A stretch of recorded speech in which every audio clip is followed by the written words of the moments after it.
এরা কেমিস্ট্রি আছে, ফিজিক্স আছে, কিন্তু ম্যাটেরিয়াল সায়েন্স এন্ড ইঞ্জিনিয়ারিং এমন একটা ডিপার্টমেন্ট যে ডিপার্টমেন্ট অনেকগুলো নলেজকে আসলে এক জায়গায় করে। স্যার, আপনার শিক্ষা জীবনের শুরুটা তো ছিল অ্যাপ্লাইড কেমিস্ট্রি দিয়ে, পরে এই মেকানিক্যাল ইঞ্জিনিয়ারিং এ পিএইচডি, এই বহুমাত্রিক যাত্রা আপনি গবেষণা চিন্তাকে কিভাবে গড়ে তুলেছেন? তো আমার কাছে মনে হয় যে এটা আসলে সত্যি আমার জন্য ভাগ্যের ব্যাপার যে আমি আসলে দুইটা জায়গাতে খুব ভালোভাবে ওদের সাথে কমিউনিকেট করতে পারছি। আসলে আমাদের ধারণাই ছিল না যে যে বিষয়ে পড়াশোনা করে, যে বিষয়ে আন্ডার গ্রাজুয়েট এবং গ্রাজুয়েট করা হয়, ওই বিষয়ে পিএইচডি করতে তেমন কোনো বাধা ধরার যে নিয়ম নেই, এটা জেনে খুবই ভালো লাগলো। যেমন কেমিস্ট্রির সাথে এনভায়রনমেন্টের সাথে কম্পিউটার সায়েন্সের সাথে বায়োলজি। সো এই ব্রিজিং পয়েন্ট গুলোতেই এখন রিসার্চ গুলো বেশিরভাগ হচ্ছে, কানেক্টিং পয়েন্ট গুলোতে। আপনার গবেষণায় প্রসেসিং স্ট্রাকচার প্রপার্টি রিলেশনশিপ একটি গুরুত্বপূর্ণ ধারণা, যা সাধারণ পাঠকের জন্য বিষয়টি আপনি কিভাবে ব্যাখ্যা করবেন? তো একটা ইন্ডাস্ট্রি যখন চায় যে আমার ম্যাটেরিয়ালসটা আমি এমন একটা বোতলজাত করব যে বোতলটা দেখতে খুব চকচকে, তাহলে অবশ্যই তাকে ওই প্রসিডিওর ফলো করতে হবে যে আমি বানানোর পরে খুব দ্রুত ঠান্ডা করে ফেলবো। একজন তরুণ গবেষক হিসেবে আন্তর্জাতিক গবেষণা দলে আপনি যে কাজ করেছেন, সেখানে কাজ করতে গিয়ে আপনার ব্যক্তিগত সংগ্রাম বা বিভিন্ন অনুপ্রেরণার মুখোমুখি হয়েছেন, তার কোনটি আপনাকে সবচেয়ে বেশি প্রভাবিত করেছে স্যার? যখন আমি নিউজিল্যান্ডে আসছি তখন আমার স্টার্টিংটা ছিল আসলে আমি ওই কালচারের মধ্যেই থিঙ্ক করতেছিলাম। আমি যার জন্য সুপারভাইজারের সাথে মিট করতাম, হয়তো অনেক কিছু সুপারভাইজারকে আমি নিয়ে যেয়ে দিতাম এবং চাইতাম যে তার কাছ থেকে কিছু ফিডব্যাক আসুক, তার কাছ থেকে কিছু গাইডলাইন আসুক, তার কাছ থেকে কিছু ডিরেকশন আসুক। কিন্তু আমি আমার পিএইচডির অনেকখানি পথ পার হওয়ার পরে আমি আসলে রিয়েলাইজ করেছিলাম যে না, এখানকার কালচারটা ভিন্ন।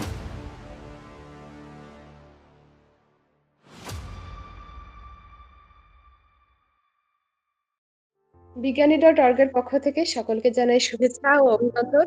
আজকে আমাদের সাথে উপস্থিত হয়েছেন doctor Mohammad Sagar Hossain, material scientist and engineer, Christ church university, New Zealand. স্যারের গবেষণার বিষয়বস্তু পরিবেশ বান্ধব পণ্য উদ্ভাবন ও প্লাস্টিক পণ্যের পুনঃপ্রক্রিয়াজাতকরণের ভবিষ্যৎ। আজকে আমরা স্যারের সাথে কথা বলবো, স্যারের সাথে আলোচনা করব স্যারের গবেষণার বিষয়বস্তু নিয়ে, এবং পরিবেশ বান্ধব পণ্য উদ্ভাবন ও প্লাস্টিক পণ্যের পুনঃপ্রক্রিয়াকরণের ভবিষ্যৎ সম্পর্কে আলোচনা করব, এবং সেই সাথে আমাদের আমাদের তরুণ বিজ্ঞানীদেরকে গবেষণা পথে এগিয়ে যাওয়ার জন্য স্যারের থেকে আমরা দিক নির্দেশনা নেব, এবং সেই সাথে উচ্চশিক্ষার জন্য বাইরের দেশের বিশ্ববিদ্যালয়গুলোতে উচ্চশিক্ষার জন্য যাওয়ার জন্য আমরা কিভাবে প্রস্তুতি নিতে পারি সেই বিষয়ে স্যারের থেকে আমরা তথ্য এবং উপাত্ত সহকারে আমরা দিক নির্দেশনা নিব। ধন্যবাদ স্যারকে আমাদের সাথে যুক্ত হওয়ার জন্য। স্যার এরই মধ্যে আমাদের মাঝে উপস্থিত হয়েছেন। সবাইকে ধন্যবাদ। স্যার আমাকে ভালো আছেন স্যার? হ্যাঁ, আমি আসলে ভালো আছি।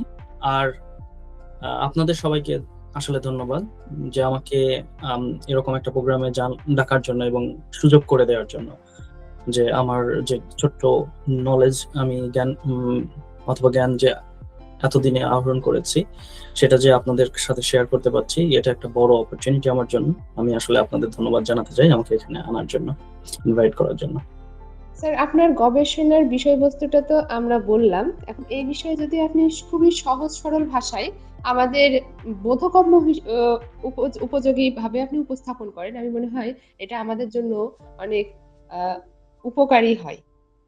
তাহলে আমি একটু গল্প করে একটু জেনারেল ভাবে বলি। আমার কাজটা হচ্ছে পলিমার ম্যাটেরিয়ালস নিয়ে। সো ম্যাটেরিয়ালস এর আমার যে সেই স্পেশালিটিটা হচ্ছে কোন একটা ম্যাটেরিয়াল এর আণবিক গঠন বা এর মাইক্রোস্ট্রাকচারাল যে গঠনটা আছে, মাইক্রো লেভেলের যে গঠন আছে, সেই গঠনটা কিভাবে এই ম্যাটেরিয়ালস এর যে প্রপার্টিস গুলো আছে এর সাথে কানেক্ট করে, এটা আমি সচরাচর অ্যানালাইসিস করার চেষ্টা করি। এটা যে কোনো ধরনের ম্যাটেরিয়াল হইতে পারে, তবে আমার যেই পিএইচডি রিসার্চটা করা হয়েছে সেটা হচ্ছে পলিমার রিসার্চ নিয়ে। সো আমি চেষ্টা করেছি যে এই পলিমার ম্যাটেরিয়ালসটাকে যদি আমি রিসাইকেল করি 3D প্রিন্টিং এর মাধ্যমে, তাহলে পরে এর আণবিক এবং মাইক্রোস্ট্রাকচারাল কিভাবে পরিবর্তন হচ্ছে এবং এই পরিবর্তনের জন্য আসলে এর যে প্রপার্টিস গুলো আমাদের পাওয়া দরকার সেই প্রপার্টিস গুলো কতটুকু ডিগ্রেড করতেছে এবং এর সাথে ওই স্ট্রাকচারের কানেকশনটা কি।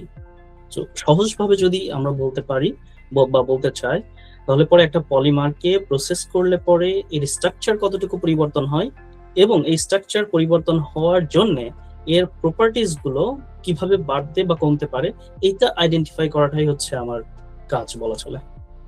ধন্যবাদ স্যারকে সুন্দর সহজ সরল ভাষায় আমাদেরকে বুঝিয়ে দেওয়ার জন্য। উপাদান বিজ্ঞান ও পলিমার ইঞ্জিনিয়ারিং এর মতো তুলনামূলক কম আলোচিত ক্ষেত্রে বাংলাদেশের শিক্ষার্থীদের আগ্রহ বাড়াতে কি করা প্রয়োজন বলে আপনি মনে করেন? খুবই সহজ এবং কঠিন কোশ্চেন।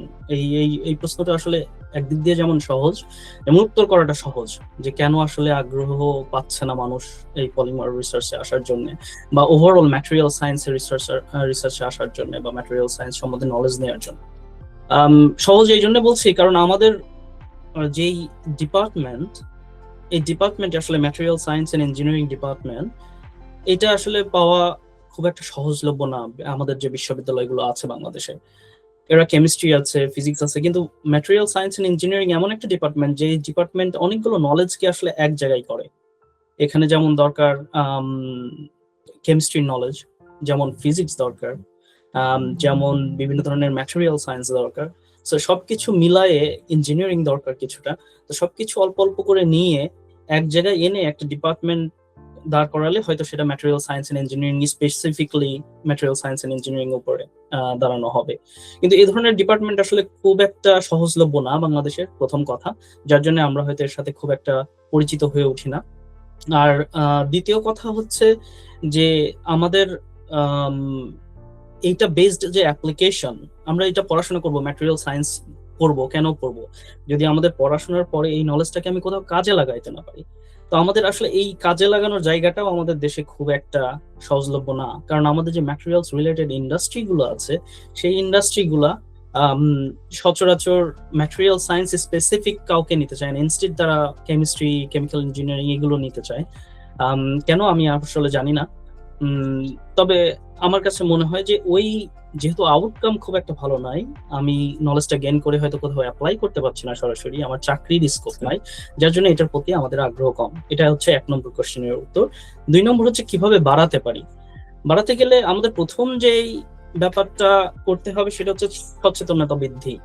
কারণ আমরা একটা ম্যাটেরিয়াল সায়েন্টিস্টকে দিয়ে একটা ম্যাটেরিয়াল, যেমন আমি একটা উদাহরণ দেই, ধরেন কারোর একটা অ্যালুমিনিয়াম অ্যালয় দরকার কোন একটা পারপাসে ইউজ করার জন্য, কোন একটা পার্টস সে বানাবে, তার অ্যালুমিনিয়াম অ্যালয় দরকার, কিন্তু সেখানে 600 বা তারও বেশি, প্রায় 1000-এর উপর টাইপ অফ অ্যালুমিনিয়াম অ্যালয় আছে। তো প্রত্যেকটা অ্যালুমিনিয়াম অ্যালয় হয়তো ওখানে লাগানো যেতে পারে, কিন্তু আমি স্পেসিফিক এই 600 বা 1000-এর উপরে যে টাইপ গুলো আছে সেগুলোর উপরে আমি কোনটা স্পেসিফিকলি সিলেক্ট করব যে আমার ওই স্পেসিফিক পারপাসের জন্য এটা পারফেক্ট হবে। তো অ্যালুমিনিয়াম অ্যালয় তো যে কেউ সিলেক্ট করতে পারে, কিন্তু ওই জায়গার জন্য আমার কতটুকু প্রপার্টিজ দরকার এবং কি জন্য এই প্রপার্টিজ গুলো দরকার এবং সেই প্রপার্টিজ গুলো কোন স্পেসিফিক অ্যালয় থেকে আমি পাবো, এটা জানতে গেলে আসলে ম্যাটেরিয়াল সায়েন্টিস্ট দরকার। তো এই জিনিসটা যতদিন পর্যন্ত আমরা না বুঝতে পারবো, সেটা শুধু আমি অ্যালয় দিয়ে উদাহরণ দিলাম, অ্যালুমিনিয়াম দিয়ে উদাহরণ দিলাম, পলিমারের ক্ষেত্রে তাই হবে, কম্পোজিটের ক্ষেত্রে তাই হবে, অন্য যে কোনো কিছু, যে কোনো ম্যাটেরিয়ালস এর, কার্বন ফাইবারের কম্পোজিটের ক্ষেত্রে তাই হবে, তারপরে সিরামিকের ক্ষেত্রে তাই হবে। তো প্রত্যেকটা জায়গাতে যদি এই স্পেসিফিক নলেজটা আমার না থাকে এবং আমি যদি না জানি যে আমার স্পেসিফিক নলেজ দিয়ে আমি এই ম্যাটেরিয়ালটা আরো ভালোভাবে চুজ করতে পারি এবং এর থেকে ভালো একটা আউটকাম পেতে পারি, এই সচেতনতা বৃদ্ধি না করা পর্যন্ত আসলে এটা সম্ভব হবে না। তো এটা আসলে ওভারঅল সমস্যা। এটা আস্তে আস্তে হয়তো মানুষ যখন রিয়েলাইজ করবে তখন হয়তো এই সমস্যার সমাধান হবে, তাছাড়া এটা খুব সহজে সমাধান করা সম্ভব না। ধন্যবাদ স্যারকে খুব সহজ ভাষায় আমাদেরকে বুঝিয়ে দেওয়ার জন্য। স্যার, আপনার শিক্ষা জীবনের শুরুটা তো ছিল অ্যাপ্লাইড কেমিস্ট্রি দিয়ে, পরে এই মেকানিক্যাল ইঞ্জিনিয়ারিং এ পিএইচডি, এই বহুমাত্রিক যাত্রা আপনি গবেষণা চিন্তাকে কিভাবে গড়ে তুলেছেন? আপনার তো শিক্ষা জীবনের সাথে এটা রিলেটেড না মূলত। হ্যাঁ, এটা খুবই ভালো একটা কোশ্চেন এবং আমি সত্যি কথা বলতে ভাগ্যবান, এবং আমি অনেককেই এই সাজেশন দেই যে তাদের ব্যাচেলর যদি সুযোগ থাকে, তাদের ব্যাচেলর এবং মাস্টার্স যদি কোনো একটা স্পেসিফিক ফিল্ডে থাকে, বা ব্যাচেলর একটা ফিল্ড, মাস্টার্সে ওর সাথে কানেকশন করে কোনো একটা ব্রিজিং সাবজেক্টে করতে পারলে আমার মনে হয় ভালো হয়, এবং পিএইচডি যদি আর একটা ব্রিজিং সাবজেক্টে করতে পারে তাহলে আমার মনে হয় ভালো হয়। কারণ যখন একই সাবজেক্টে, ফর এক্সাম্পল আমি যদি কেমিস্ট্রিতে ব্যাচেলর করেছি, applied chemistry and chemical engineering এ, যদি আমি মাস্টার্সটাও applied chemistry and chemical engineering করেছি, এখন যদি আমি পিএইচডিটাও ওই রিলেটেড কোনো একটা সাবজেক্টে করতাম, তাহলে ব্যাপারটা কি হতো, আমার নলেজটা কি হতো, পরিধি কম হতো কিন্তু উচ্চতা বেশি হতো। কিন্তু যদি জ্যামিতি আমরা বুঝি, তাহলে যদি অল্প পরিধি উচ্চতা বেশি হইলে যতটুকু এরিয়া হয়, আমার মনে হয় পরিধি যদি অনেক বেশি হয়, উচ্চতা একটু কম হইলেও খুব একটা সমস্যা হয় না। আর যদি কেউ পরিধির সাথে সাথে উচ্চতাও বাড়াইতে পারে তাহলে তো ভলিউম আরো বেশি হয়। সো আমার কাছে মনে হয় যে যখন আমি অ্যাপ্লাইড কেমিস্ট্রি এবং কেমিক্যাল ইঞ্জিনিয়ারিং থেকে পড়েছি এবং এসে এই মেকানিক্যাল ইঞ্জিনিয়ারিং এ পিএইচডি করেছি এবং স্পেশালিটি নিয়েছি ম্যাটেরিয়াল সায়েন্স এন্ড ইঞ্জিনিয়ারিং এর উপরে, সো এই ডাইভার্সিফাইড নলেজ, সবকিছু থেকে নেওয়া নলেজ আমাকে এমন একটা জায়গায় দাঁড় করিয়েছে যেই জায়গাতে দাঁড়িয়ে আমি যেমন একটা ম্যাটেরিয়ালস একটা ল্যাবরেটরিতে কিভাবে তৈরি করতে হয় কেমিস্ট্রি দিয়ে, এর ভিতরে কিভাবে কেমিক্যাল ফর্মুলেশন করে কিভাবে একটা নতুন ম্যাটেরিয়ালস দাঁড় করানো বা কিভাবে এই ম্যাটেরিয়ালসকে পরিবর্তন করা যায়, এটা যেমন আমার নলেজের মধ্যে আছে, তেমন ওই ল্যাবরেটরির অল্প পরিমাণ ম্যাটেরিয়ালস তৈরি করে সেটাকে যদি আমি ইন্ডাস্ট্রিয়ালাইজেশন করতে চাই, যেমন অনেক বড় পরিসরে তৈরি করতে চাই, যেটা ইঞ্জিনিয়ারিং, সেই অ্যাবিলিটিটাও আমার ভিতরে আসছে আমি যেহেতু এই পিএইচডিটা করেছি মেকানিক্যাল ইঞ্জিনিয়ারিং বা ইঞ্জিনিয়ারিং এনভায়রনমেন্টে। সো অ্যাপ্লাইড কেমিস্ট্রি আমাকে বোঝাচ্ছে যে কোনো মলিকিউল বা কোনো পদার্থের মলিকিউলার লেভেলের বা মাইক্রোস্ট্রাকচার লেভেলের স্ট্রাকচার কি হবে, এর সাথে প্রপার্টিস কিভাবে কানেক্ট হবে, সেটা কিভাবে তৈরি করা যায়। এবং ইঞ্জিনিয়ারিং অথবা স্পেসিফিক কেমিক্যাল ইঞ্জিনিয়ারিং অথবা মেকানিক্যাল ইঞ্জিনিয়ারিং আমাকে শেখাচ্ছে যে কিভাবে আমি এটা অল্প বিস্তর তৈরি করে ল্যাবরেটরিতে তৈরি করে সেটা আবার ইন্ডাস্ট্রিয়ালাইজেশনের ক্ষেত্রে অনেক বড় পরিসরে তৈরি করতে পারি। তো আমার কাছে মনে হয় যে এটা একটা কমপ্লিট নলেজ আমাকে দিয়েছে, এই জন্য আমি আমার নিজেকে ভাগ্যবান বলেছি প্রথমে। কারণ আমি যদি এটা না করতাম তাহলে হয়তো আমার নলেজটা ওই ল্যাবরেটরি লেভেলেই চলে যেত, ওখানেই থেকে যেত। কিন্তু এখন আমার প্রজেক্টগুলো যেগুলো আসতেছে বা আমি যে প্রজেক্টগুলোতে কাজ করতেছি সেখানে যেমন সায়েন্টিস্ট হিসেবে ল্যাবরেটরিতেও কাজের সুযোগ আছে এবং আমার সেখানে আমার দক্ষতা দেখাইতে পারছি। আবার ওইটাকে যখন ওরা কোম্পানি সাইড বা কমার্শিয়াল সাইড যখন আমাকে কমার্শিয়ালাইজেশনের জন্য বড় পরিসরে প্রস্তুতি বা বড় পরিসরে উৎপাদনের কথা বলতেছে, সেক্ষেত্রেও আমি তাদের সাথে কমিউনিকেট করতে পারছি। তো আমার কাছে মনে হয় যে এটা আসলে সত্যি আমার জন্য ভাগ্যের ব্যাপার, যে সৌভাগ্যের ব্যাপার যে আমি আসলে দুইটা জায়গাতে খুব ভালোভাবে ওদের সাথে কমিউনিকেট করতে পারছি। শুনে খুবই ভালো লাগলো যে আমরা আসলে আমাদের ধারণাই ছিল না যে যে বিষয়ে পড়াশোনা করে, যে বিষয়ে আন্ডার গ্রাজুয়েট এবং গ্রাজুয়েট করা হয় ওই বিষয়ে পিএইচডি করতে এমন কোনো বাধা ধরা যে নিয়ম নেই। এটা জেনে খুবই ভালো লাগলো। না, এ বিষয়ে কোনো নিয়ম নেই। এবং ভালো বিষয় হচ্ছে যে যদি এরকম কোনো ব্রিজিং রিসার্চের মধ্যে হয় যেখানে আসলে দুইটা ফিল্ডেই আমাকে আমি আমার এক্সপার্টিস গুলোকে ইনক্রিজ করতে পারবো এবং দুইটা ফিল্ডকে কানেক্ট করতে পারবো। আমার মনে হয় এখন যে সামনের ফিউচার রিসার্চ গুলো হচ্ছে এই রিসার্চ গুলো এই জায়গাগুলোতেই ফোকাস করে হচ্ছে, যেমন কেমিস্ট্রির সাথে এনভায়রনমেন্টের সাথে কম্পিউটার সায়েন্সের সাথে বায়োলজি। সো এই ব্রিজিং পয়েন্ট গুলোতেই এখন রিসার্চ গুলো বেশিরভাগ হচ্ছে, কানেক্টিং পয়েন্ট গুলোতে। তো আমার মনে হয় যে এটা একটা ভালো মানে ভালো আইডিয়া হতে পারে যদি কেউ মনে করে যে না আমার পিএইচডি রিসার্চটাকে আমি দুইটা ফিল্ডের মাঝখানে একটা ব্রিজিং টপিক হিসেবে কাজ করবো, টপিক নিয়ে কাজ করবো। স্যার আমি শুনেছিলাম যে কোভিড-19 সময়কালে আপনি পিপি সামগ্রীর মান যাচাই ও পুনর্ব্যবহারযোগ্যতা নিয়ে স্বাস্থ্য মন্ত্রণালয়ের তহবিল প্রাপ্ত প্রকল্পে কাজ করেছেন। তো সেই অভিজ্ঞতাটা যদি আমাদের সাথে শেয়ার করতেন।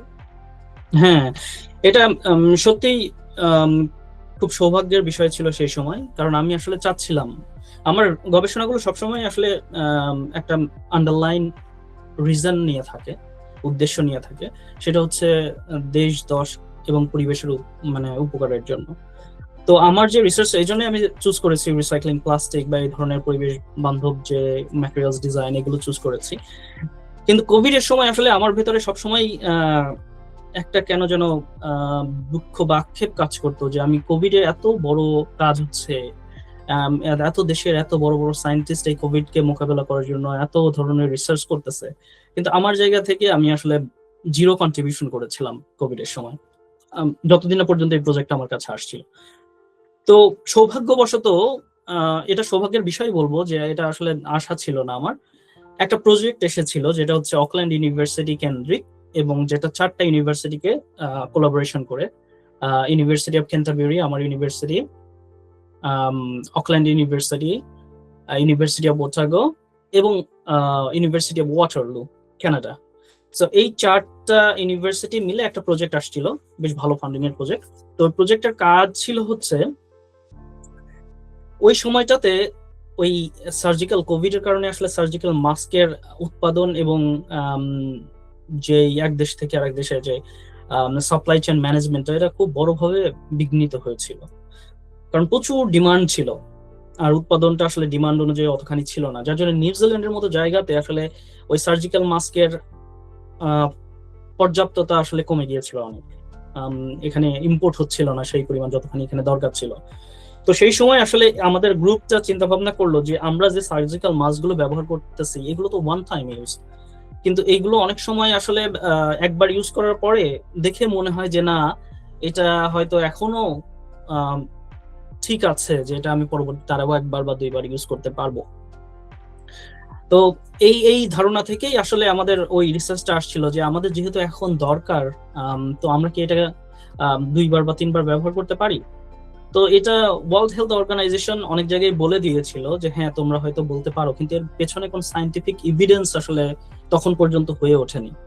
তো এই রিসার্চের মূল কাজটা ছিল যে আমরা যদি এই সার্জিক্যাল মাস্কটা দুইবার বা তিনবার ইউজ করি, তাহলে পরে প্রথম কাজ যেটা করতে হবে সেটা হচ্ছে এটাকে ডিসইনফেক্ট করতে হবে। অর্থাৎ এর সাথে যদি কোনো মাইক্রো অর্গানিজম থাকে, বলা যায় না তখন কোভিড এর সময় এর গায়ে হয়তো কোনো কোভিড ভাইরাস বা এই ধরনের কোনো ভাইরাস থাকতে পারে, তো এইগুলোকে, এই মাইক্রো অর্গানিজম গুলোকে আগে ডিস্ট্রয় করাটা হচ্ছে আমাদের কাজ।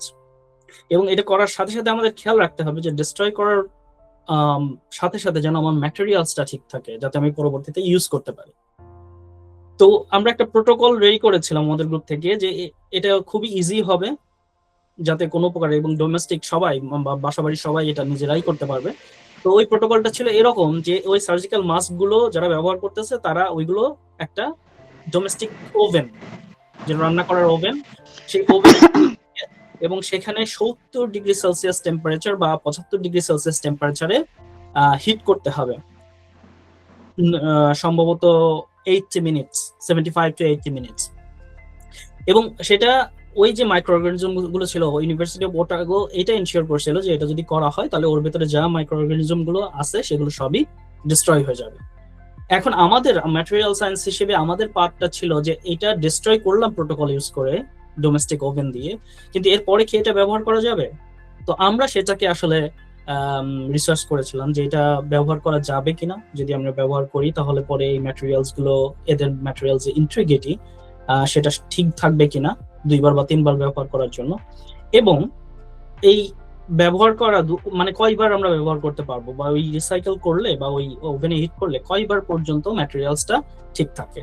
তো এই রিসার্চটা করার আমার সুযোগ হয়েছিল এবং আমি সেই রিসার্চটা করেছিলাম, এবং এই রিসার্চের ওভারঅল রিসার্চের উপরে ভিত্তি করে পাবলিকেশনও হয়েছে কিছুদিন আগে। তবে ওই সময়টাতে খুব ইনস্ট্যান্টলি ওরা একটা ওভেন তৈরি করে, ওখানে বিগ ওভেন, এবং ওরা ওই সময় যে হাসপাতালগুলো ছিল সেখান থেকে সার্জিক্যাল মাস্কগুলো নিয়ে ওখানে ইনস্ট্যান্টলি ওইটা রিইউজ করার প্রসিডিংস চালু করে। তো এটা আসলে খুব বড় প্রাপ্তি ছিল, এবং কোভিডের আমার আসলে ওই ফিলিংসটা, একটা ভালো ফিলিংস আমার ভিতরে এনেছিল যে না, আমি আসলে কোভিডের জন্য কিছুটা করতে পেরেছি, কিছু কন্ট্রিবিউশন করতে পারছি। এটা আমরা মাস্ক ব্যবহার করি, আমরা হয়তো একটা মাস্ক কিনে এবার ওটাকে আমরা একাধিকবার ব্যবহার করতে চাই, আর ওটা কন্ডিশন দেখে মনে হয় না যে হ্যাঁ এটা তো এখন একবার ইউজেবল, এমন মনে হয় না। এই জন্য সবাই, আমি দেখেছি যে একটা মাস্ক ধুয়ে ধুয়েও ব্যবহার করতে আমি দেখেছি অনেককে। তো এই ক্ষেত্রে আসলে এমন কোনো কিছু আসলে দরকার ছিল যেটা রিইউজেবল হবে। ওই সময়টাতে আসলে এই রিসার্চটা খুব ইম্প্যাক্ট ফেলেছিল আসলে ওই সাপ্লাই চেইন ম্যানেজমেন্টটাকে আগে আসলে ট্যাকল করার জন্য, ব্রেক এন্ড ডাউনটা ট্যাকল করার জন্য। স্যার, এখন আপনাকে কিছু প্রশ্ন করবে আমাদের আরেকজন কো-হোস্ট মোমো আপু, তার কিছু প্রশ্ন জানার আছে। জি জি অবশ্যই। মোমো আপু আনমিউট করে স্যারকে প্রশ্ন করতে পারেন। জি আপু, আসসালামু আলাইকুম স্যার। ওয়ালাইকুম আসসালাম। স্যার, আমি কিছু প্রশ্ন জানতে চাই আপনার কাছ থেকে। মানে আপনার গবেষণায় প্রসেসিং স্ট্রাকচার প্রপার্টি রিলেশনশিপ একটি গুরুত্বপূর্ণ ধারণা, যা সাধারণ পাঠকের জন্য বিষয়টি আপনি কিভাবে ব্যাখ্যা করবেন? এটা একটু কঠিন, তবে আমি চেষ্টা করতে পারি। স্যার, আপনি সহজভাবে বুঝাই দেন আমাদের। একটা উদাহরণ দিয়ে বোঝালে হয়তো বোঝা যেতে পারে। আমরা হাতের কাছে যেটা আছে সেটা দিয়ে বোঝাতে পারি। আমরা এখানে, আমি জানি না আমার এখানে দেখা যাচ্ছে কিনা, এটা একটা পানির বোতল বা আমরা স্প্রাইটের একটা বোতল, ঠিক আছে জি না? স্যার। জি। তো এই যে ম্যাটেরিয়ালসটা, এটা নিয়ে আমি একটু বলবো, এটা দিয়ে হয়তো ভালো একটা উদাহরণ দেওয়া যেতে পারে। তো এই ম্যাটেরিয়ালসটাকে বলা হয় হচ্ছে পিইটি। এটা এক্সাক্ট ম্যাটেরিয়ালস যেটা নিয়ে আমি আসলে আমার পিএইচডি তে রিসার্চ করেছি।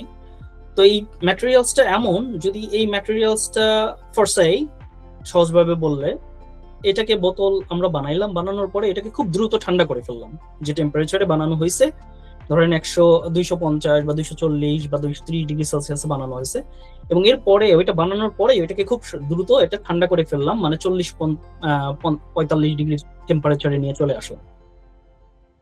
এবং অন্য একটা পদ্ধতিতে, আমি প্রসেসিং এর কথা বলতেছি পরে, তারপরে আমি বোঝাই বলতেছি। এবং অন্য একটা পদ্ধতিতে কি করলাম, এটাকে আমি ওই 240-50 ডিগ্রিতে বানাইলাম, মেড করলাম। মেক করার পরে এটাকে সরাসরি 40 ডিগ্রি সেলসিয়াসে নিয়ে আসলাম না, ওইটাকে আস্তে আস্তে আস্তে আস্তে ঠান্ডা করলাম 2 ঘন্টা 3 ঘন্টা ধরে। তো এই যে দুই ধরনের প্রসেসিং ম্যাটেরিয়ালসটাতে আমি করলাম, এতে কি আমি একই রকম ম্যাটেরিয়ালস পাবো? উত্তরটা হচ্ছে না। আমি যদি একে দ্রুত ঠান্ডা করে ফেলি খুব ইনস্ট্যান্টলি, তাহলে পরে এর যে ক্লিয়ারিটি আছে, যেটা আমাদের এই বোতলের একটা প্রপার্টিজ, যে এটা খুব সুন্দর দেখতে হবে এবং ট্রান্সপারেন্ট হবে, এক পাশ থেকে আরেক পাশের ভিতরের সফট ড্রিঙ্কস গুলো দেখা যাবে, এই জিনিসটা যে খুব দ্রুত আমি যদি ঠান্ডা করে ফেলি, তাহলে এটা খুব ভালো হবে, খুব ক্লিয়ার দেখা যাবে। ওয়ারেজ যদি আমি এটা আস্তে আস্তে আস্তে আস্তে ঠান্ডা করি প্রসেসিং এর পরে, তাহলে পরে এটা ব্লার হয়ে যাবে, একটু সাদা সাদা ভাব চলে আসবে, একটু ধোয়া ধোয়া ভাব চলে আসবে, ওটা ভালো হবে।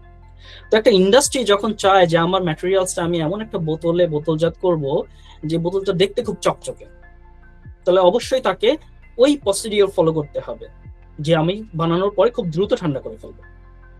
আর যদি কেউ চায় যে না, আমার অন্য কাজে আমি ব্যবহার করব এবং এখানে একটু মেকানিক্যাল প্রপার্টিজ বেশি হলে ভালো হয়, সো আস্তে আস্তে আমি ঠান্ডা করি যাতে ওর শক্তিটা বেশি হয়, তো ওই পারপাসের ক্ষেত্রে ওইভাবে প্রসেসিং করতে হবে। তার মানে আমরা এখানে বুঝতে পারছি যে আমরা যদি দুইভাবে একই জিনিস প্রসেসিং করি, তাহলে পরে আমাদের দুই ধরনের প্রপার্টিজ আমরা পাই, যার জন্য দুই ধরনের অ্যাপ্লিকেশন আমরা করতে পারি, অ্যাপ্লিকেশন ইউজ করতে পারি। এখন এই যে প্রসেসিং ভিন্ন হওয়ার কারণে অ্যাপ্লিকেশন বা প্রপার্টিজ ভিন্ন হচ্ছে, এটার কারণ কি? কারণ হচ্ছে ভিতরের মাইক্রো স্ট্রাকচার। কোনো কোনো ক্ষেত্রে মলিকুলার স্ট্রাকচার, কিন্তু এই ক্ষেত্রে মাইক্রো স্ট্রাকচার, ওর স্ট্রাকচার সহজভাবে বলতে গেলে তার গঠন, ম্যাটেরিয়ালস এর গঠন। তো এই যে প্রসেসিং আমরা ভিন্নভাবে করতেছি, যার জন্য একই ম্যাটেরিয়ালসে এই প্রসেসিং ভিন্নতার কারণে ওদের গঠন ভিন্ন হচ্ছে, আর এই গঠন ভিন্ন হওয়ার কারণে ওদের প্রপার্টিজ ভিন্ন হচ্ছে।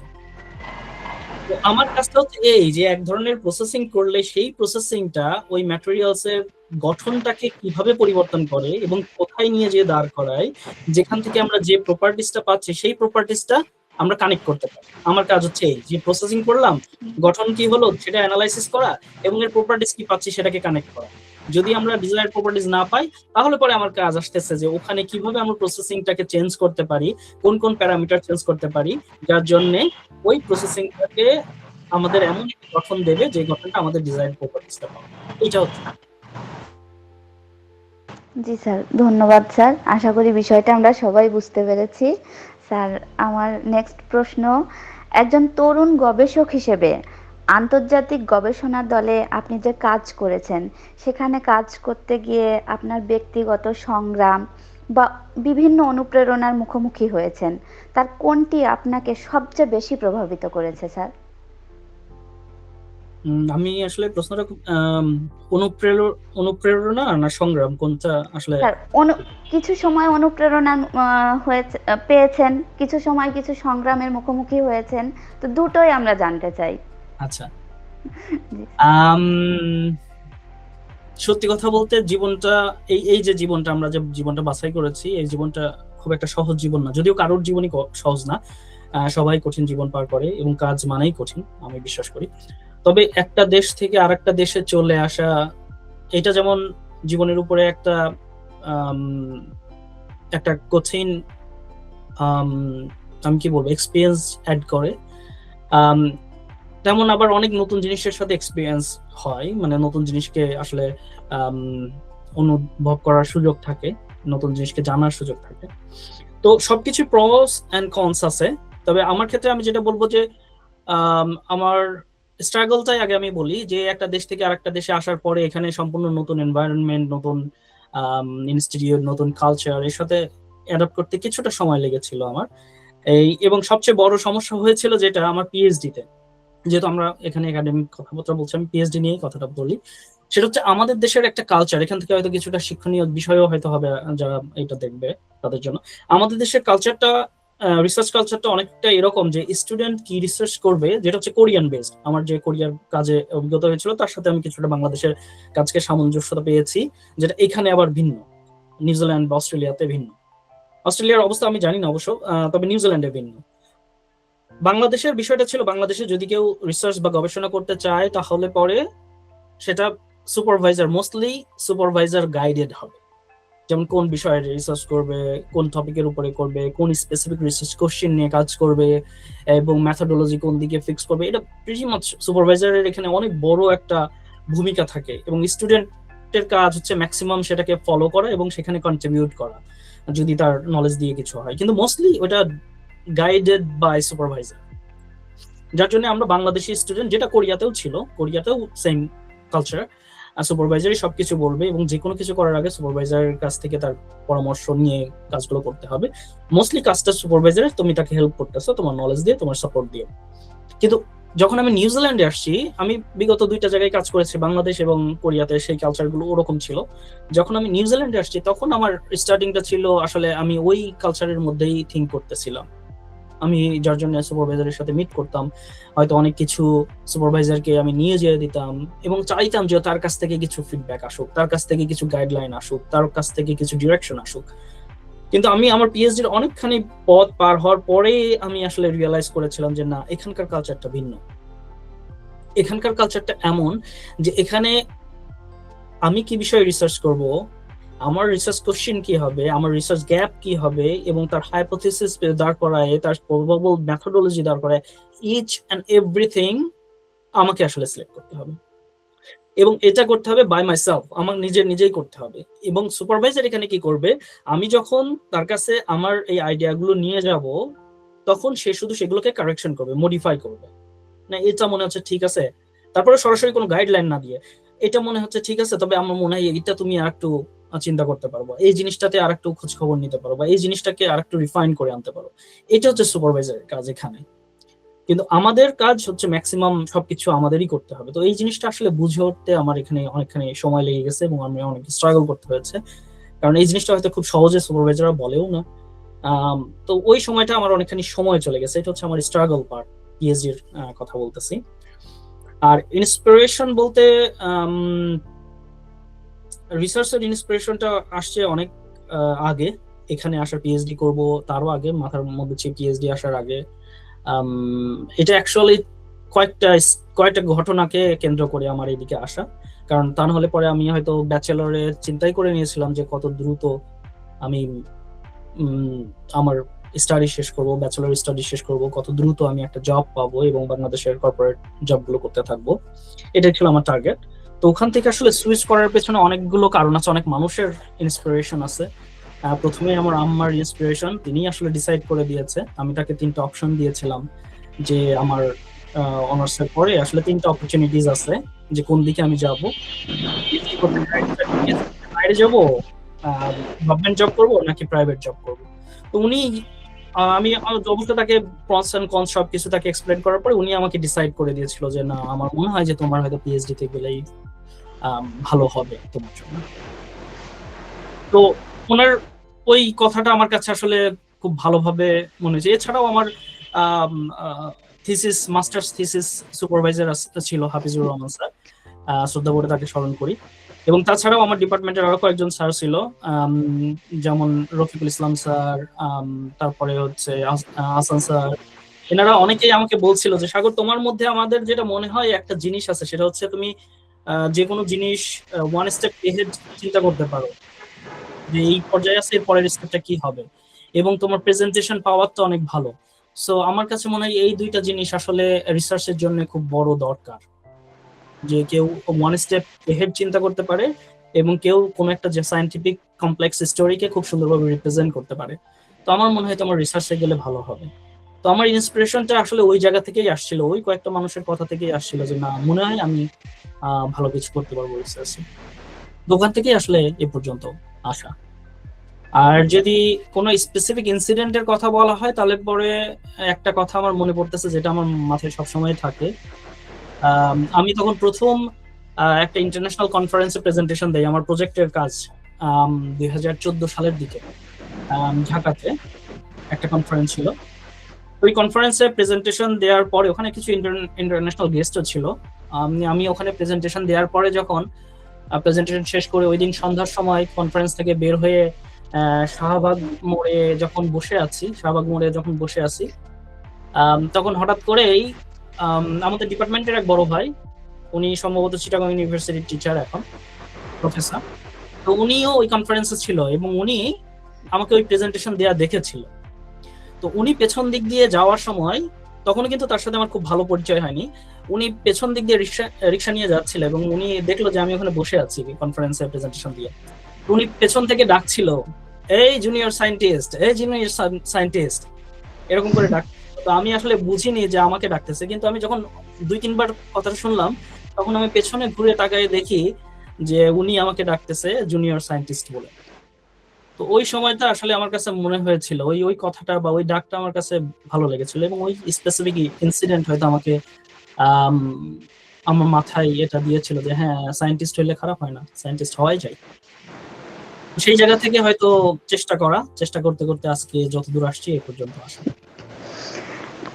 স্যার, আপনার এই চেষ্টাই আপনাকে আরো বেশি সহনশীল, আত্মবিশ্বাসী এবং বৈজ্ঞানিকভাবে আরো পরিপক্ক করে তুলেছে। চেষ্টা করে যাচ্ছে, এখনো হয়ে ওঠেনি, কারণ বিজ্ঞানী হয়ে দাঁড়াইতে বা একজন ভালো গবেষক হয়ে দাঁড়াতে 10 থেকে 15 বছরের অধ্যবসায় দরকার হয়। তো আমার তো জার্নি কেবল শুরু হয়েছে, হয়তো আল্লাহ যদি তৌফিক দান করে একদিন হয়তো হবে। ইনশাআল্লাহ স্যার, ভালো কিছুই হবে। স্যার, আমার পরবর্তী প্রশ্ন, বাংলাদেশের তরুণদের জন্য আপনার পরামর্শ কি, যারা ভবিষ্যতে বিজ্ঞানী হতে চায় কিন্তু গবেষণার পথকে অনেক কঠিন মনে করে? সত্যি কথা বলতে সকল পথই কঠিন। আমার প্রথম পরামর্শ, 1 নম্বর পরামর্শ, যে কোনো কাজ কঠিন সহজ এটা বিচার করা বন্ধ করে দিতে হবে সবাইকেই। কারণ ধরে নিতে হবে কাজ মানেই কঠিন। আমি একটা এক্সাম্পল দেই, পৃথিবীর সবচেয়ে সহজ কাজ হয়তো ঘুমানো, কিন্তু একটা মানুষকে যদি বলা যায় যে তোমাকে প্রতিদিন ঠিক রাত 12টা থেকে শুরু করে সকাল 10টা পর্যন্ত ঘুমাইতে হবে এবং এর ভিতরে তুমি জাগতে পারবা না, তখন ওই কাজটা কিন্তু খুবই কঠিন হয়ে যায়। আবার যদি খাওয়ার কথা চিন্তা করি, খাওয়াটা খুব সহজ কাজ, কিন্তু ফর এক্সাম্পল কেউ যদি 1 প্লেট বিরিয়ানি খায় তার জন্য ঠিক আছে, 2 প্লেট ঠিক আছে, 3 প্লেট কঠিন হয়ে যাবে, 4 প্লেট খুব বেশি কঠিন হয়ে যাবে, 5 প্লেট প্রায় অসম্ভব হয়ে যাবে। তো আসলে পৃথিবীতে সহজ বলে কিছু নাই, কাজ মানেই কঠিন। সো আমার প্রথম পরামর্শ হচ্ছে সবার জন্য যে কোনো কাজ কঠিন সহজ এইটা বিচার করা বন্ধ করে দিতে হবে। প্রথমেই ধরে নিতে হবে কাজ মানে কঠিন, কারণ কঠিন জিনিসই আমাকে কিছু দিবে, এটার কথা যে আমি কঠিন কাজ করতেছি ফলে আমি কিছু পাবো। তো প্রথম কথা ওইটা চিন্তা করে দিতে হবে, সহজ কাজ না কঠিন কাজ। এখন যারা আসলে বিজ্ঞানী হইতে চায় বা যে কোনো ফিল্ডে, আমি বিজ্ঞানীর কথা পরে আসি, আমি আগে সকল ফিল্ডের কথা, মানুষজনের কথা বলি, যারা ক্যারিয়ার করতে চায়, জীবনে একটা পর্যায়ে যাইতে চায়, একটা প্রথম কথা হচ্ছে তাদেরকে প্ল্যান করতে হবে। প্ল্যানটা করতে হবে কখন? যখন আমরা হয়তো জিজ্ঞেস করি, আমাদের প্রাইমারি স্কুলে অনেক টিচাররা আসে, জিজ্ঞেস করে তোমার এইম লাইফ কি, তোমার জীবনের লক্ষ্য কি, এগুলো জিজ্ঞেস করে। আমরা বলি আমরা ডাক্তার হবো, ইঞ্জিনিয়ার হবো, সামথিং সামথিং সামথিং। কিন্তু আমার কাছে মনে হয় যে ওইটা আসলে সঠিক জীবনের লক্ষ্য ঠিক করার বয়স না। সো আমাদের সঠিক জীবনের লক্ষ্য ঠিক করার বয়স হয়তো 15 থেকে 18-20 এর মাঝখানে, কারণ ওই সময়টা আমরা বুঝতে পারি যে আমাদের আসলে আগামী 10 বছরে আমাদের পৃথিবীটা কোথায় যাচ্ছে, আমাদের কোন কোন জিনিসের কোন কোন প্রফেশনের চাহিদা হবে কেমন, সেগুলো বোঝার মতো ক্ষমতা থাকে, আমার মধ্যে কি ক্যাপাসিটি আছে, আমার মধ্যে কি পটেনশিয়ালিটি আছে, এইগুলো জাজ করা যায় সেই সময়। তো আমার কাছে মনে হয় ওই বয়সটাতে একটা পারফেক্ট সময় কোনো কিছু ডিসাইড করা যায়। I will be a doctor, I'll be a scientist, something like that. তো আমার কাছে মনে হয় যে আমি একটা ডক্টর হব, সায়েন্টিস্ট হব, কি হব না হব, ওই বয়সটাতে একটা প্ল্যান সেট করে, একটা এইম সেট করে নিতে হবে। এবং সেই জায়গা থেকে একটা ক্যারিয়ার গড়তে ওই জায়গা থেকেও প্রায় 10-12-15 বছর হয়তো স্টাডি করা লাগবে বা পরিশ্রম করা লাগবে বা ওইদিকে আস্তে আস্তে আগাইতে হবে। তো ওই 15 বছর পরে যে ক্যারিয়ার, সেই ক্যারিয়ারটা একটা ঘরের মতো। তো এই ঘরটা কিন্তু মানে ওভার দ্য নাইট তৈরি হয়ে যাবে না। তো আমি যারা নতুন মানে গবেষক বা নতুন যারা আছে আছে যুব সমাজ, সবাইকে আমি বলতে চাই যে ওই 15 বা 16 বছর থেকে শুরু করে প্রত্যেক দিন একটা করে ইট ওই ঘরের সাথে বা ঘর তৈরিতে একটা করে ইট যোগ করা যায় কিনা এই চিন্তা ভাবনা করতে হবে প্রত্যেক দিন। আমি জানি যে বাংলাদেশ যে কালচার, এডুকেশনাল কালচার, সেই কালচারে আসলে এই কাজটা করা খুবই কঠিন, কারণ ওইটা খুবই পরিমিত এবং একটা প্রপার কারিকুলামের মধ্যে দিয়ে যেতে হয়, এবং সেটা খুবই আম, পরিশ্রমপূর্ণ অলরেডি। তো ওর পাশাপাশি আসলে এই ধরনের কোন একটা দিক ঠিক করে সেখানে ক্যারিয়ার গড়ার জন্য প্রতিনিয়ত কন্ট্রিবিউট করা, প্রতিদিন কন্ট্রিবিউট করা, এটা কঠিন। কিন্তু আমার মনে হয় যে কোনো স্টুডেন্টই আসলে একটা দিনের 16 ঘন্টা পড়াশোনা করে না আর 8 ঘন্টা ঘুমের, ব্যাপারটা এরকম হয় না। হয়তো একটা স্টুডেন্ট অন এন এভারেজ দিনে হয়তো 4 ঘন্টা 5 ঘন্টা একাডেমিক পড়াশোনা করে, বা মাঝে মাঝে 6 ঘন্টা। তো সেখানে আরো 2 ঘন্টা বা 1 ঘন্টা তাকে দিতে হবে। এই 1 ঘন্টা বা 2 ঘন্টা তাকে দিতে হবে প্রতিদিন, এবং সেটা করতে হবে কিভাবে?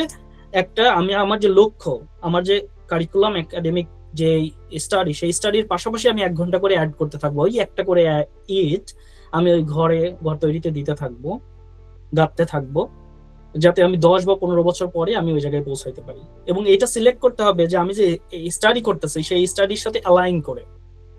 ফরসে আমি যদি মনে করি যে না আমি ডাক্তার হবো, কিন্তু আমি নিলাম বিজনেস, তারপরে ডাক্তারি সবকিছু আস্তে আস্তে পড়তে থাকলাম প্রত্যেকদিন 1 ঘন্টা করে, তাহলে হবে না। ব্যাপারটা হবে আমাকে সায়েন্স নিতে হবে ইন্টারমিডিয়েট থেকেই, এবং আমার প্রতিদিন ওই মেডিকেল চান্স পাওয়ার জন্য চেষ্টা করতে হবে। এবং ইভেন তো আমি মেডিকেল চান্স পেয়েছি, কিন্তু আমার ডক্টর হিসেবে যে আমি ক্যারিয়ার করতেছি, এর জন্য মেডিকেলের পড়াশোনার পাশাপাশি, ওই সায়েন্স পড়াশোনার পাশাপাশিও আমার 1 ঘন্টা করে মানুষের হিউম্যান বডি, নতুন রিসার্চ, নতুন গবেষণা, নতুন কি মেডিসিন তৈরি হচ্ছে, মেডিসিনের সাথে হিউম্যান বডির কি কানেকশন, ইন্টারঅ্যাকশন, তারপর এই জিনিসগুলো 1 ঘন্টা 1 ঘন্টা করে ভিডিও দেখা, কারণ এখন এই রিসোর্সেস গুলো very easy to get, achieve, very easy to get. এই ইনফরমেশন গুলো ইউটিউবে আছে, অনলাইনে আছে, সব জায়গাতে আছে। তো আমার কাছে মনে হয় যে ওই সায়েন্টিফিক স্টাডি এবং ইউটিউব স্টাডি বা সায়েন্টিফিক স্টাডি বা ওই মেডিকেল স্টাডির পাশাপাশিও 1 ঘন্টা 2 ঘন্টা করে আমার মনে হয় এটা অ্যাডিশনাল দিতে পারে। যেমন যে কেউ বিজনেস ক্যারিয়ার করতে চাইলে, আমার মনে হয় যে যদি কেউ এন্টারপ্রেনারশিপ হইতে চায়, তাহলে বিজনেস স্টাডি করলো, পাশাপাশি সে নতুন একটা ম্যাটেরিয়াল ডিজাইন করা বা নতুন একটা ম্যাটেরিয়াল বা বিজনেস প্ল্যান, সেটা কিভাবে এক্সিকিউট করা যায়, এই বিষয়ে 1-2 ঘন্টা করে দিতে থাকলো। আমার মনে হয় এইভাবে যদি কেউ 10-15 বছর চলতে থাকে, আমার মনে হয় একটা ভালো কিছু করা সম্ভব। আর স্পেসিফিক যদি সায়েন্টিস্ট হইতে চায়, তাহলে পরে ওই জায়গাতে যে 1 ঘন্টা বা 2 ঘন্টা সময়, সেই 2 ঘন্টা সময় আমার মনে হয় যে, যেহেতু ইন্টারন্যাশনাল লেভেলে তাদের স্টাডি করতে হবে, পিএইচডি করতে বা গবেষক হইতে, তো আমার কাছে মনে হয় সেই সময়টা দিতে পারে ইংলিশ ল্যাঙ্গুয়েজ ডেভেলপমেন্ট। এখন যেই কম্পিউটার সায়েন্স ল্যাঙ্গুয়েজ গুলো যেমন পাইথন বা এই ধরনের যেগুলো টেকনোলজি বা সায়েন্স দিকে আসলে দরকার, অন্য ফিল্ডের আসলে তাদেরও কিছু কিছু সফটওয়্যার অ্যাপস এগুলো আসলে এখন খুব চলতেছে, সেগুলো স্টাডি করা, সেগুলো দেখা। নতুন নতুন রিসার্চ কি হচ্ছে এখন, অধিকাংশ রিসার্চ জার্নাল গুলো, খুব হাই ইম্প্যাক্ট ফ্যাক্টর জার্নাল গুলো ওপেন অ্যাক্সেস আছে, এবং অনেক জার্নালের এখন ওপেন অ্যাক্সেস ভার্সন আছে। তো আমার কাছে মনে হয় সেই স্টাডি গুলো পড়া, সেগুলো পড়ে বোঝার চেষ্টা করা, নিজের কমিউনিকেশন স্কিলটা বাড়ানো, যে ইংলিশে, বাংলাতে বা তার নিজের ওন ল্যাঙ্গুয়েজ, নেটিভ ল্যাঙ্গুয়েজ এবং ইংলিশে কিভাবে আসলে খুব ভালো কমিউনিকেশন গ্র্যাপ করা যায়। এবং আরেকটা বিষয় যেটা, নিজের প্রেজেন্টেশন অ্যাবিলিটি বাড়ানো, কমিউনিকেশন অ্যাবিলিটি বাড়ানো, নিজের ক্রিটিক্যাল থিঙ্কিং অ্যাবিলিটি বাড়ানো। তো আমার কাছে মনে হয় যে এই জিনিসগুলো আসলে সামনের দিকে যাওয়া উচিত। আর খুব স্পেসিফিক যদি কিছু উপদেশ দিতে হয়, তাহলে আমি বলবো যে যখন অনার্সে ভর্তি হওয়া, 3rd ইয়ার বা 4th ইয়ার থেকে কোন একটা রিসার্চ গ্রুপের সাথে অ্যাড হওয়া, রিসার্চ সম্বন্ধে জানা, বিভিন্ন রিভিউ পেপারে কন্ট্রিবিউট করা, বিভিন্ন পেপার গুলোতে, সায়েন্টিফিক পেপার গুলোতে কো-অথর হিসেবে থাকা, ভালো একটা প্রজেক্ট চুজ করা 4th ইয়ার এবং মাস্টার্সের থিসিসের জন্য, এবং সেই রিলেটেড যে ইন্টারন্যাশনাল ফিগার গুলো আছে বা সায়েন্টিস্ট গুলো আছে, অথর গুলো আছে, তাদের সাথে কানেক্ট করা লিঙ্কডইন এর মাধ্যমে। আমার মনে হয় এই ধরনের কিছু টিপস এবং কিছু গাইডলাইন্স যদি সে ফলো করে, আমার মনে হয় যে একটা ভালো মানের সায়েন্টিস্ট করা সম্ভব। ধন্যবাদ স্যার, আপনার প্রশ্নগুলোর উত্তর খুব সহজ সরল ভাষায় দেওয়ার জন্য। এখন আমাদের মাঝে উপস্থিত হয়েছেন মঞ্জুরুল ভাই। মঞ্জুরুল ভাই আপনার সাথে কথা বলতে চাচ্ছেন। আমি মঞ্জুরুল ভাইকে বলবো আনমিউট করে স্যারকে প্রশ্ন করতে পারেন। আসসালামু আলাইকুম ভাইয়া। ওয়ালাইকুম আসসালাম। আমার কয়েকটা ছোট ছোট কোশ্চেন আছে রিগার্ডিং রিসার্চ। সেটা হলো, প্রথম প্রশ্ন হচ্ছে যে আমরা এখন দেখি যে ওয়ার্ল্ড ওয়াইড গ্লোবালি বিভিন্ন রকমের বায়োডিগ্রেডেবল পলিমার বা বায়োপ্লাস্টিক নিয়ে যথেষ্ট রকমের গবেষণা হচ্ছে, এবং সেটা নতুন না, এটা অনেকদিন ধরেই হচ্ছে। আমি আপনার পয়েন্ট অফ ভিউ নিতে চাচ্ছি যে বাংলাদেশের প্রেক্ষিতে এবং গ্লোবালি আমরা কেন এখনো এই বায়োপ্লাস্টিককে মার্কেটে আনতে পারছি না, বা আপনার কি মনে হয় যে কোন প্রতিবন্ধকতার কারণে আমরা এগুলো প্র্যাকটিক্যাল লাইফে এখনো প্লাস্টিককে রিপ্লেস করে অ্যাপ্লাই করতে পারছি না? খুব ভালো কোশ্চেন মঞ্জুরুল। এটা আমি আমার যে রিসেন্ট এখন যে কারেন্ট রিসার্চ এটার একটা এক্সাম্পল দিয়ে তোমাকে বলি। ধরো আমি একটা খুব বায়োডিগ্রেডেবল, মানে আমার যে প্রজেক্ট আমি করতেছি সেখানে আমি চেষ্টা করতেছি একটা হোম কম্পোস্টেবল ম্যাটেরিয়ালস ডিজাইন করার। হোম কম্পোস্টেবল মানে তুমি ম্যাটেরিয়ালসটা ব্যবহার করবা, করার পরে এটা তুমি তোমার গার্ডেনে ফেলে দিবা, এবং ওই গার্ডেনের যে কন্ডিশন আছে সেই গার্ডেনের কন্ডিশনেই ওইটা ডিগ্রেড করে যাবে 1 বছরের মধ্যে। এবং এই ম্যাটেরিয়ালসটা কোনো প্রকার ইম্প্যাক্ট ফেলবে না, যে আশপাশে গার্ডেনের যে মাইক্রো অর্গানিজম কালচার আছে তার সাথে ইকোলজি আছে তাতে কোনো প্রকার ইম্প্যাক্ট ফেলবে না, কোনো টক্সিক এলিমেন্ট দিবে না, এবং এটা ওই 1 বছর টাইম ফ্রেমের মধ্যেই মানে ডিসইন্টিগ্রেট হয়ে যাবে, ওকে খুঁজে পাওয়া যাবে। তো এখন দেখো এই ধরনের ম্যাটেরিয়াল কি নাই? তুমি খুঁজে দেখলে হয়তো 1টা বা 2টা পাবা এখন মার্কেটে, কিন্তু এর ধরনের কি আরো ম্যাটেরিয়ালস নাই? প্রচুর ম্যাটেরিয়ালস আছে, কারণ অনেক খাবার ম্যাটেরিয়ালস, অনেক কিছুই তুমি বাগানে ফেলে দিলে ওটা পচে যাবে, ডিসইন্টিগ্রেট করে যাবে এবং সব। কিন্তু যখন তুমি প্রবলেমটা হয় কখন, তো যখন তুমি একটা ম্যাটেরিয়ালের কাছ থেকে মাল্টিপল প্রপার্টিজ আশা করো। যেমন এই ম্যাটেরিয়ালসটাকে আমার কাছে ডিজাইন করা হয়েছে যে আমার এই ম্যাটেরিয়ালসটা কি করতে হবে, এই ম্যাটেরিয়ালসটা একটা ইলাস্টিসিটি দেবে, তার মানে ইলাস্টিক ব্যবহার থাকবে, তার 350% বা 400% ইলাস্টিক ব্যবহার থাকবে, উইথ ইলাস্টিসিটি, একটা রিজনেবল ইলাস্টিসিটি। তারপরে কি থাকবে, এই ম্যাটেরিয়ালসটা তোমার হচ্ছে ফুড কন্ট্যাক্ট সেফটি হবে, অর্থাৎ ফুডের সাথে কন্ট্যাক্ট করবে কিন্তু কোনো টক্সিক এলিমেন্ট দেবে না। এটা নন অ্যালার্জিক হবে, অর্থাৎ এটা তোমার স্কিনের সাথে লাগলে কোনো প্রকার চুলকানি হবে না, ঠিক আছে, অথবা তোমার খাইতে পারবা, কোনো সমস্যা হবে না। শুধু তাই না, এবং এই ম্যাটেরিয়ালসটা কি হইতে হবে, তুমি ফার্নিচারে দিবা 220 ডিগ্রি সেলসিয়াস আধা ঘন্টা ওইটাকে স্টে করতে হবে, ফাংশন করতে হবে, ঠিক আছে। এখন দেখো আমাদের যখন ইন্ডাস্ট্রিয়াল কালচার আসে না, তখন ওরা তো এই ম্যাটেরিয়ালস গুলো একটা স্পেসিফিক অ্যাপ্লিকেশনের জন্য চায়, কিন্তু এই যে স্পেসিফিক অ্যাপ্লিকেশনের জন্য 4-5টা ফাংশনালিটি তাদের দরকার, প্রপার্টিজ দরকার। এই 4-5টা ফাংশনালিটিকে একসাথে মানে প্রদান করে ওই ম্যাটেরিয়ালস হিসেবে দাঁড়ায় থাকাটা, এটা হচ্ছে কঠিন।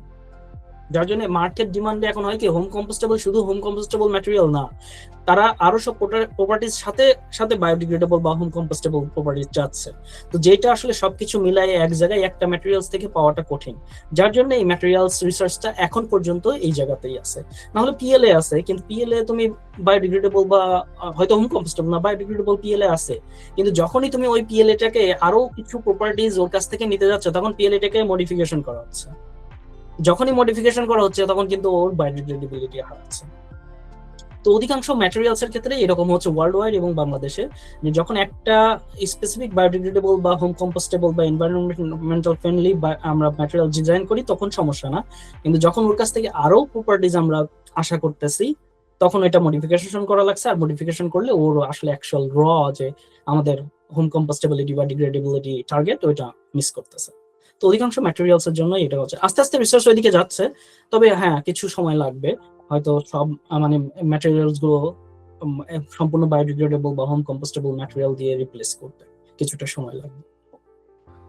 থ্যাংক ইউ ভাইয়া, খুবই সুন্দর একটা উত্তর। মানে এটা আমরা অনেকেই বুঝতে পারি না, আমরা অনেক সময় প্রশ্নের সম্মুখীন হই যে সবাই বায়োডিগ্রেডেবিলিটির কথা বলে, কিন্তু আমরা কেন এখনো বায়োডিগ্রেডেবল পলিমার আমাদের মার্কেটে পাচ্ছি না।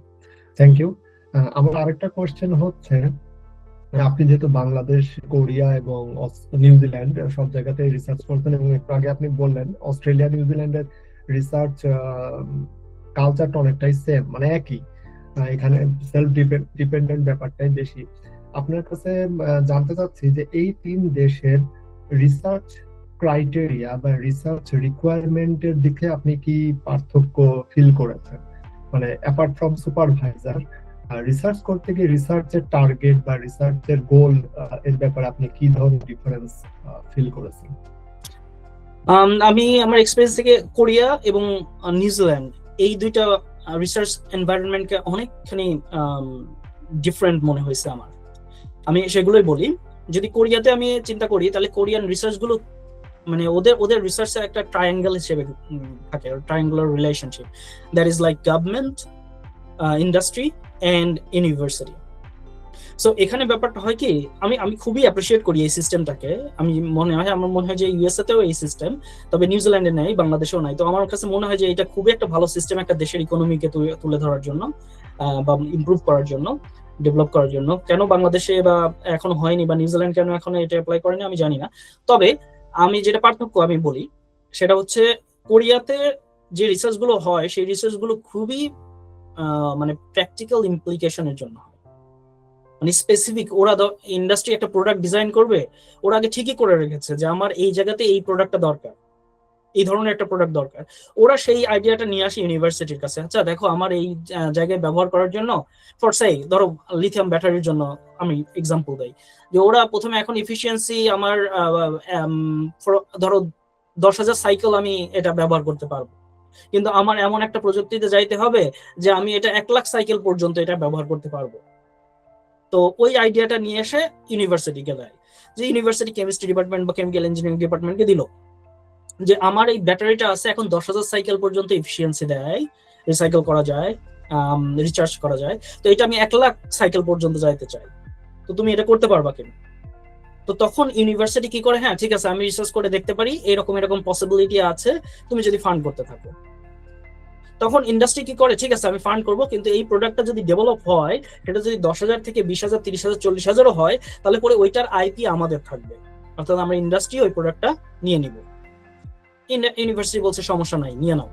তো এই যে, কিন্তু এইখানে গেলে যেটা সমস্যা হয় সেটা হচ্ছে, ইন্ডাস্ট্রি টাকা দিচ্ছে, ইউনিভার্সিটি রিসার্চ দিচ্ছে, তাহলে তো ইন্ডাস্ট্রি ওদের উপর প্রেশার ক্রিয়েট করবে, আমাকে এটা 6 মাসের মধ্যে দিতে হবে, এটা 4 মাসের মধ্যে দিতে হবে।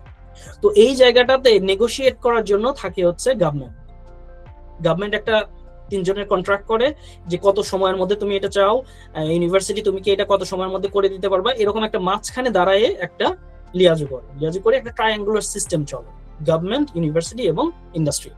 তো নিউজিল্যান্ডে আসলে এই জিনিসটা বিরল, নিউজিল্যান্ডে এই জিনিসটা নাই বলতে গেলেই চলে। এখানে রিসার্চ হয় হচ্ছে ইন্ডিপেন্ডেন্ট রিসার্চ।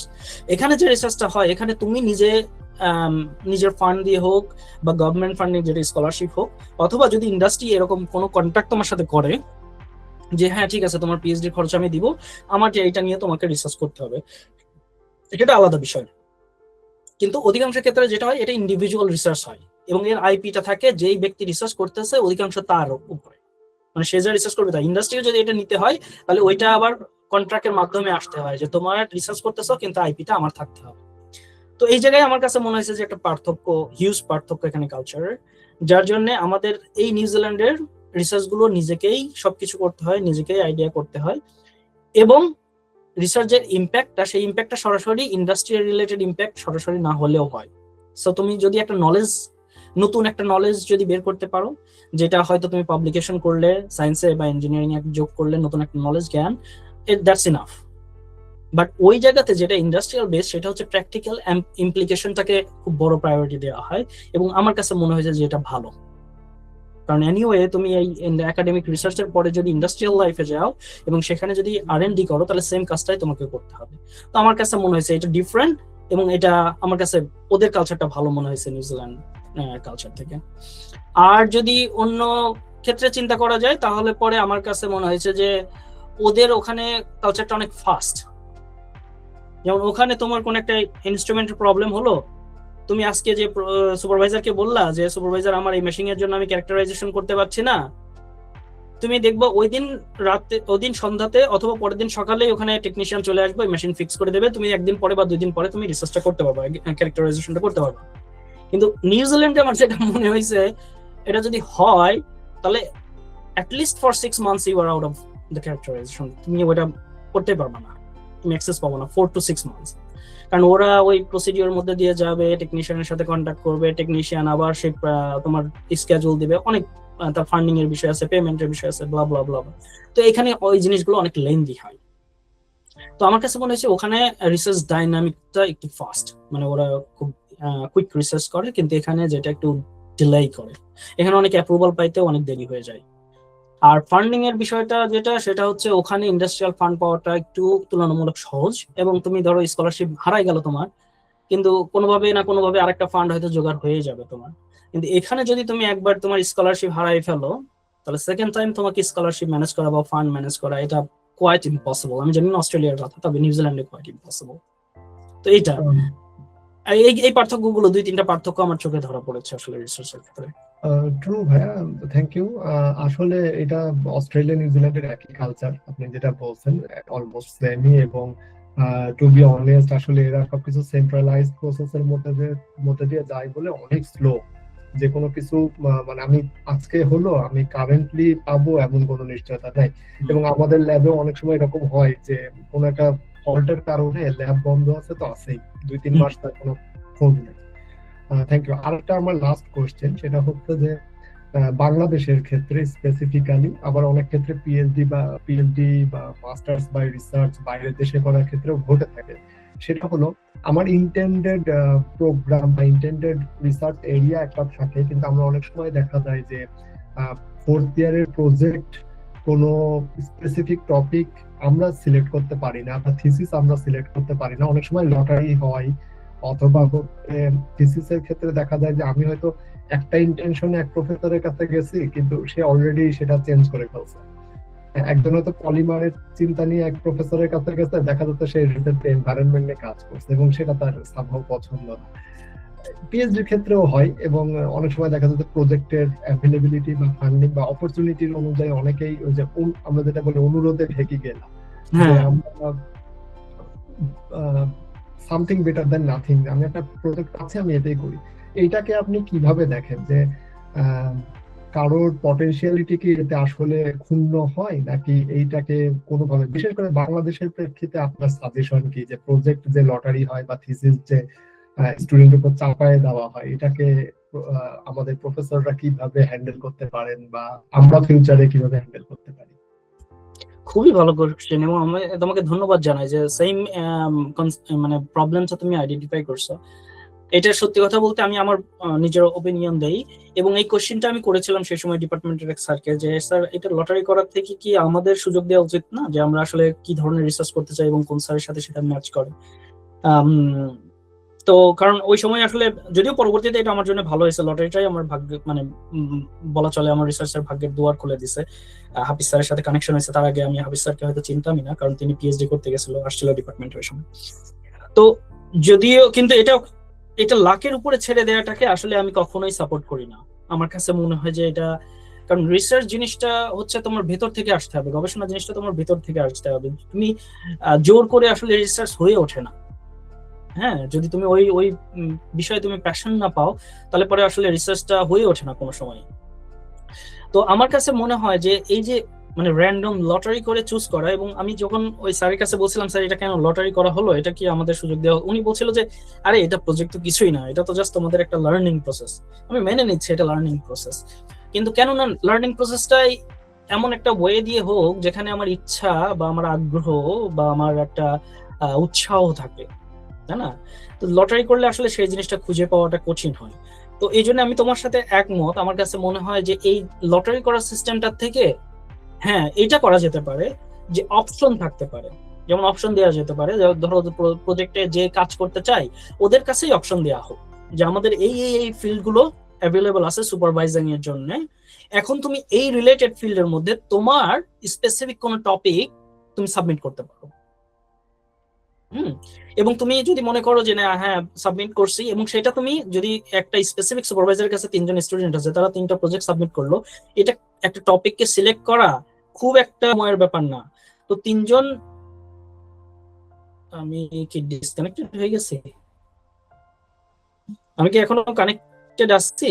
শোনা যাচ্ছে আমার কথা? জি স্যার, আপনি কানেক্টেড আছেন, আপনার কথা শোনা যাচ্ছে।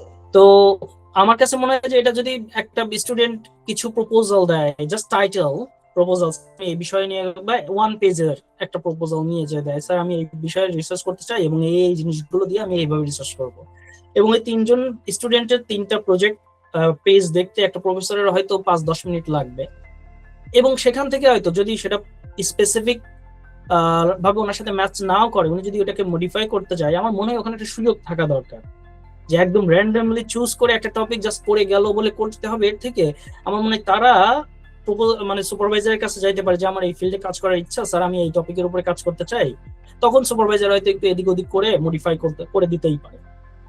কারণ অত ভ্যারাইটি একটা ভ্যারাইটি বাট অত এক্সটেন্ডেড ফিল্ডের এক্সপার্টিস নিয়ে হয়তো কেউই থাকবে না, কিন্তু আমার কাছে মনে হয় যেটা কানেক্ট করতে পারে, যত ক্লোজলি নিয়ে যে ওনার সাথে কানেক্ট করা যায়, সুপারভাইজারের সাথে কানেক্ট করা যায়, আমার মনে হয় এরকম একটা সুযোগ থাকা দরকার instead of just like lottery করা। কারণ লটারি করাটা, হ্যাঁ তুমি যেটা বলেছো সেটা ঠিক, অনেক সময় অনেক স্টুডেন্টকে ডিমোটিভেটেড করে যে না আমার এটা নিয়ে, আমার ধরো অর্গানিক কেমিস্ট্রি নিয়ে আমার ফ্যাসিনেশন আছে কিন্তু আমার পড়ছে পলিমার, অথবা কারোর হয়তো ইন্ডাস্ট্রিয়াল কেমিস্ট্রি নিয়ে কাজ করার ফ্যাসিনেশন আছে কিন্তু তার কোর্সে হচ্ছে অর্গানিক কেমিস্ট্রি, তো কমপ্লিটলি ডিফারেন্ট। যেমন আমরা ধরো অনেকে ম্যাথ পছন্দ করি, এখন তাকে যদি বলা যায় যে তুমি ম্যাথ পছন্দ করো, আমি হেড করি হচ্ছে বায়োলজিকে, কিন্তু আমার দেখা যাচ্ছে যে পড়লো বায়োলজি রিলেটেড কোনো রিসার্চ, তাহলে তো আমি ওটা এনজয় করবো না। তো আমার কাছে মনে হয় যে আমি ম্যাথ পছন্দ করি, আমার কাছে ম্যাথের রিসার্চ না করলেও অ্যাটলিস্ট ফিজিক্স ম্যাথ রিলেটেড বা স্ট্যাটিস্টিক্স রিলেটেড কোনো কিছু রিসার্চ করার অপরচুনিটি থাকা উচিত, আমার কাছে যেটা মনে হয়। থ্যাংক ইউ ভাইয়া, আমরা অনেক কিছু জানলাম। আমি সুপ্তিকে মাইক দিচ্ছি। সুপ্তি, আমার আর কোনো কোশ্চেন আসলে, সুপ্তি বাকি অনুষ্ঠান পরিচালনা করুন। Thank you Monjurul. ধন্যবাদ স্যারকে। আপনার আলোচনা শুনে আজকে আমরা অনেক উপকৃত হলাম, অনেক কিছু জানতে পারলাম। মূলত আমরা আসলে এই ধরনের কোনো প্রোগ্রাম কখনো দেখি নাই বা কখনো শুনিও নাই, সেই জন্য গবেষণাটা জিনিসটা আমাদের কাছে ছিল একেবারে মানে খুবই উচ্চ পর্যায়ের কোনো কিছু। আমরা মনে করতাম যে এখানে আমাদের মতো সাধারণ লেভেলের শিক্ষার্থীদের যাওয়ার কোনো সম্ভাবনাই নেই। আমি তো এখান থেকে 1 বছর আগে এটাই মনে করতাম যে আমার পক্ষে হয়তো কোনোদিনও এই ধরনের উপর পর্যায়ে যাওয়া সম্ভব না, কিন্তু যত আপনাদের সাথে কাজ করছি তত আমি মনে হচ্ছে যে আমি আশার আলো দেখতে পাচ্ছি, নিজের মধ্যে কনফিডেন্স ফিরে পাচ্ছি যে হ্যাঁ আমার পক্ষে হয়তো সম্ভব হবে যদি আমি চেষ্টা করি। না অবশ্যই। জি স্যার, আপনার সাথে কথা বলে মানে আমি অনেক কিছু জানতে পারলাম। তো সব মিলিয়ে স্যার আমি পার্সোনালি একটা বিষয়ে জানতে চাচ্ছি, সেটা হচ্ছে বায়োমেডিক্যাল সায়েন্সে আপনি কি মনে করেন যে এখানে গবেষণার খাতটা কতটা আছে বা এখান থেকে কি কি করা যেতে পারে? বায়োমেডিক্যাল সায়েন্সে জি স্যার। প্রচুর প্রচুর, কারণ এখন যে কয়েকটা ফিল্ডকে খুব হাইলি ফোকাসড করা হচ্ছে তার মধ্যে একটা হচ্ছে বায়োমেডিক্যাল সায়েন্স। ঠিক আছে, সো আমার কাছে মনে হয় যদি বায়োমেডিক্যাল সায়েন্সের অপরচুনিটি খুঁজতে চাও, আমার কাছে অন্য যেসব ফিল্ড আছে তার থেকে অনেক বেশি অপরচুনিটি ওখানে পাওয়ার কথা। এবং বিশেষ করে কিছু দেশ আছে যেটা বায়োমেডিক্যাল সায়েন্সের জন্য খুবই ভালো, যেমন Germany, US, Australia, so even ইউরোপের কিছু কান্ট্রি যেমন সুইডেন, ডেনমার্ক, সুইজারল্যান্ড, এরা বায়োমেডিক্যাল সায়েন্স নিয়ে খুব রিসার্চ করতেছে। তো আমার কাছে মনে হয় যে এটার ইম্প্যাক্ট অনেক ভালো যদি কোনো জায়গাতে এই অপরচুনিটি পাওয়া যায় যে বায়োমেডিক্যাল সায়েন্সের কোন টপিকের উপরে পিএইচডি করা, আমার মনে হয় ক্যারিয়ার গড়ার জন্য আর পিছনে ফিরে তাকানোর দরকার হবে না।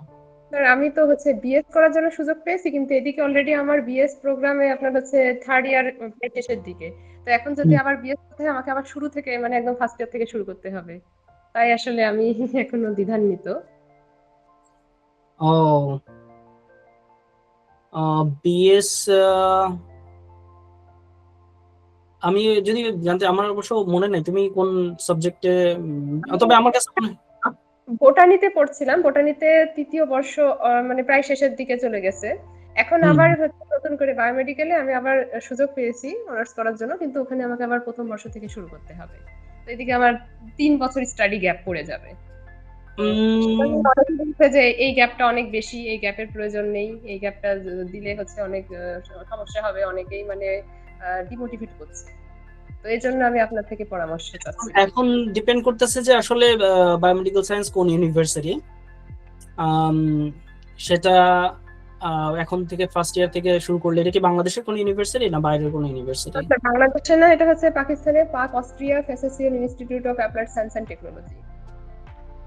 ওখানে আবার ফার্স্ট ইয়ার থেকে শুরু করা?